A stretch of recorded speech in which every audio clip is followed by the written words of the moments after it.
연중 제32주일 독서와 복음을 들읍시다. 마카베오의 학원의 말씀입니다.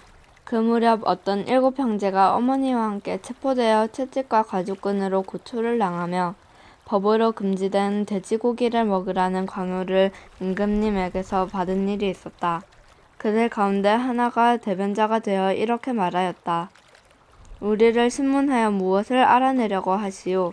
우리는 조상들의 법을 어기느니 차라리 죽을 각오가 되어 있소. 둘째가 마지막 숨을 거두며 말하였다. 이 사악한 인간, 당신은 우리를 이승에서 몰아내지만 온 세상의 임금님께서는 당신의 법을 위하여 죽은 우리를 일으키시어 영원한 생명을 누리게 하실 것이오. 그 다음에는 셋째가 조롱을 당하였다. 그는 혀를 내밀라는 말을 듣자 바로 혀를 내밀고 손까지 용감하게 내뻗으며 고결하게 말하였다.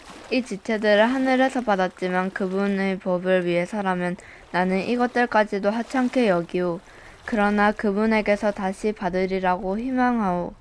그러자 임금님은 물론 그와 함께 있던 자들까지 고통을 아무것도 아닌 것으로 여기는 그 젊은이의 기계에 놀랐다. 셋째가 죽은 다음에 그들은 넷째도 같은 식으로 괴롭히며 고문하였다. 그는 죽는 순간이 되자 이렇게 말하였다. 하느님께서 다시 일으켜 주시리라는 희망을 간직하고 사람들의 손에 죽는 것이 더 낫소. 그러나 당신은 부활하여 생명을 누릴 가망이 없소. 주님의 말씀입니다. 사도 바오로의 테살로니가에서 말씀입니다. 형제 여러분, 우리 주 예수 그리스도께서 친히 또 우리를 사랑하시고 당신의 은총으로 영원한 격려와 좋은 희망을 주신 하느님 우리 아버지께서 여러분의 마음을 격려하시고 여러분의 힘을 북돋으시어 온갖 좋은 일과 좋은 말을 하게 해주시기를 빕니다. 끝으로 형제 여러분, 우리를 위하여 기도해 주십시오. 주님의 말씀이 여러분에게서처럼 빠르게 펴져나가 찬양을 받고 우리가 고약하고 악한 사람에게서 구출되기를 기도해 주십시오. 모든 사람이 믿음을 갖고 있지는 않기 때문입니다. 주님은 성실하신 분이시므로 여러분의 힘을 북돋으시고 여러분을 악에서 지켜주실 것입니다. 우리는 주님 안에서 여러분을 신뢰합니다. 우리가 지시하는 것들을 여러분이 실행하고 있고 앞으로도 실행하리라고 믿습니다. 주님께서 여러분의 마음을 이끄시어 하느님의 사랑과 그리스도의 인내에 이르게 해주시기를 빕니다. 주님의 말씀입니다.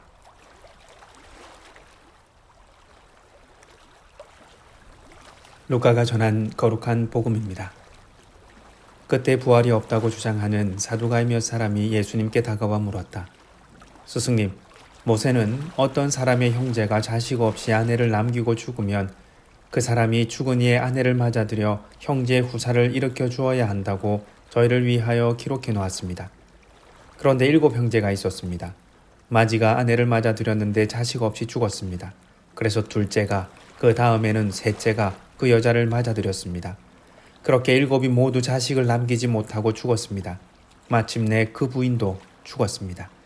그러면 부활 때에 그 여자는 그들 가운데 누구의 아내가 되겠습니까? 7이 다 그 여자를 아내로 맞아들였으니 말입니다.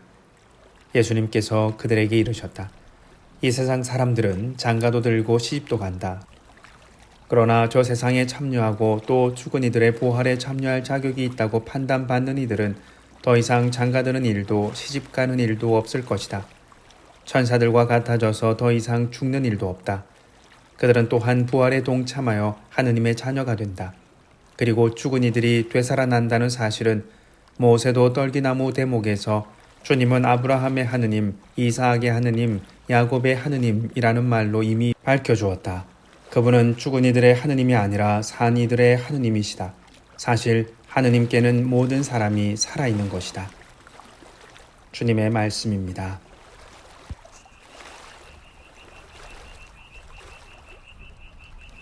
모세법에 의하면 죽어서 그 부인은 7 형제 중 누구의 아내로 부활할까요? 이들은 모세법이라며 자신의 질문에 힘을 실었지만 사실 이 부분에 대한 모세율법은 부활에 대한 이야기를 하고 있는 것이 아닙니다. 오히려 이 법은 자식 없이 과부가 된 여인이 그 집안 형제들에게서 자손을 얻어 그 가족과 함께 살 수 있는 권리를 주자는 불쌍한 과부가 이 세상에서 잘 살 수 있는 방안을 마련해주는 법입니다. 하지만 그들은 억지로 부활이라는 문제와 맞춥니다. 이렇게 말도 안 되는 질문을 던지는 이유는 무엇일까요? 바로 예수님의 위신을 깎아내리고 자신만을 세상에 드러높이기 위함이었습니다. 사실 바리사이들과 율법 학자들이 예수님께 도전을 했다가 모두 망신을 당합니다. 이 모습을 본 사두가이들은 예수님과의 논쟁에서 이겨 그들의 이름을 드높이기 위함이죠. 자기 자신이 세상의 으뜸이라는 생각을 했던 사두가이들, 예수님께 망신을 당하고 맙니다. 왜 그랬을까요? 모세법이 정한 과부를 생각하지 않았기 때문입니다. 과부를 생각합시다. 과부의 행복을 떠올려 봅시다. 과부의 행복에서 행복을 선물할 수 있는 방법이 어떤 것일지 고민해 봅시다. 가장 작은 이에게 해준 것이 나에게 해준 것이라 말씀하셨습니다. 과부에게 행복을 주기 위해 노력하는 순간 어느 곳에서나 계신 하느님을 느끼면서 기쁘게 살 수 있습니다. 나 자신에게 집착하지 않고 남을 생각하는 여유도 간직합시다.